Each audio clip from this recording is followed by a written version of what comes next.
ঈদ শেষ হয়ে গেল, মেলা শুরু হয়ে গেল। এইটা 7 দিন ব্যাপী ঈদ মেলা অনুষ্ঠান। হ্যালো এভরিওয়ান, আসসালামু আলাইকুম। সবাই কেমন আছেন? আলহামদুলিল্লাহ, আমিও ভালো আছি। এটা তিতুমির হাই স্কুল ময়দানে এই মেলাটা শুরু হয়। প্রতি বছরই এই মেলাটা হয়। দেন আমিও চলে গেলাম মেলায়। ঈদের দ্বিতীয় দিন, 2 দিন হয়েছে, দ্বিতীয় দিন আমি চলে গেলাম। যেহেতু দেখেন অনেক মানুষ, অনেক আপুরা, অনেক ভাইয়েরা ঘুরতে আসছে। কেউ বেলুন হাতে নিয়ে, কেউ মোবাইল নিয়ে, কেউ খেলনা নিয়ে, কেউ বাদাম খাচ্ছে, আবার কেউ ড্যান্স করছে। খুবই ভালো লাগছে সবাইকে দেখে। সবাইকে দেখার পর আমার মনটা অনেক ভালো হয়ে গেল। আর এই যে গেট, মূলত এই গেট দিয়ে সবাই প্রবেশ করতেছে। দেন আমিও প্রবেশ করলাম স্কুলের ময়দানে। তো প্রবেশের পর দেখি যে এইখানে অনেক রকমের মানুষ চলে আসছে, আর তারপরে অনেক রকমের খেলনাও চলে আসছে। ওপাশে ট্রেন আছে, বাচ্চাদের প্লেন আছে, তারপর নাগরদোলা আছে, নৌকা আছে। তারপরে ওই যে ওই চত্বরটা দিয়ে কিন্তু অনেক ঠান্ডা জিনিসপত্র বিক্রি হচ্ছে। সবাই মানে যে যেমনটা ভাবে নিয়ে বসেছে আর কি। তো আমিও চলে গেছি। যাওয়ার পরে দেখি সবাই নৌকায় ওঠার জন্য লাইন ধরে দাঁড়ায় আছে। তো আমিও এদেরকে দেখতেছি যে 10 জন না 20 জন করে নিচ্ছে।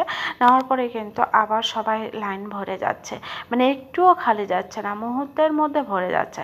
আর সবাই ওখানে লাইন দিয়ে দাঁড়ায় আছে। আর আমাকে একটু নিলাম, আমিও ওই আপুদের পাশে দাঁড়ায় আছি। দেখেন 2টা আপু সেম ড্রেস পরে, লাল টুকটুকে ড্রেস পরেই কিন্তু দাঁড়ায় আছে। যেহেতু ওরা নৌকায় উঠবে, তো নৌকায় ওঠার পরে ওরা যখন নৌকায় উঠেছে তখন আমি পাশে দাঁড়াইছিলাম, দাঁড়ায় দেখতেছিলাম। আর ওই পাশে নাগরদোলা দেখা যাচ্ছে। তারপরেও যে নৌকায় যখন দোল দিচ্ছে, দেখেন কিভাবে দোলটা দিচ্ছে।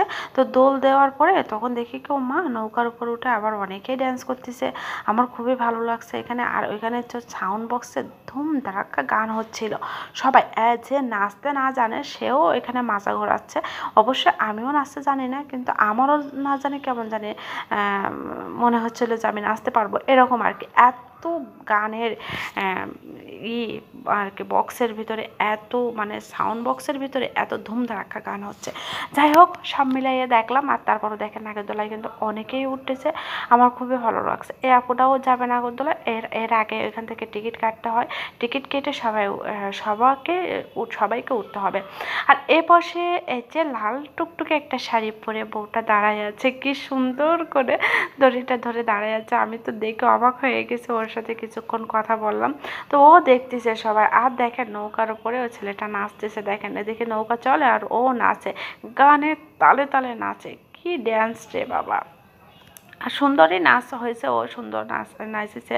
তো কিছুক্ষণ পরে ওরাও নেমে গেল। নামার পরে এই যে আমিও দাঁড়াইছিলাম যে নাগরদোলাটা কীভাবে এরা ঘোরায় আমি দেখতেছি। তো দেখলাম এনারা ওইটা ধরে নিচে নামে আসতেছে, ওই যে খাঁচিগুলো ধরে নিচে আসতেছে, আবার ওপরে তুলতেছে। এখানে মূলত 10 জনের মতো একটা একটা খাঁচিতে 2 জন করে, 10 জন মতো লোক থাকে আর কি। যাই হোক, অনেক ঘোরাঘুরি করলাম, আনন্দ করলাম, ভালোই লাগলো। তারপরে ওর ওই পাশে যে ফুচকা বিক্রি হচ্ছে, ভাইরে ভাই, সবাই যখন লাইন ধরে দাঁড়িয়ে আছে, আমিও গেলাম ফুচকা খাইতে। ফুচকা খাইতে যাওয়ার পরে, ফুচকা মুখে নেওয়ার পরে আমি আর গিলতে পারি না। এত টেস্ট, এত টেস্ট, এত টেস্ট, উফ! আমি গিলতে পারতেছিলাম না। তারপরে ফুচকাওয়ালাকে বললাম কি, ভাইরে ভাই, এ ফুচকার দাম কত? তো বললো 30 টাকা প্লেট। তো সেটা আমি আর করতে পারিনি। যে যাই হোক, মেলায় আসলে খাবার দাবারটা তেমন ভালো হয় না, জানি না এটা দ্বিতীয় দিন ছিল। তারপরে আবার ভালো খাবার আসবে কি না। তো যাই হোক, সে ভিডিওটা আমি স্কিপ করেছি। তো আজ এই পর্যন্ত। সবাই ভালো থাকবেন, সুস্থ থাকবেন, রাখছে। আল্লাহ হাফেজ।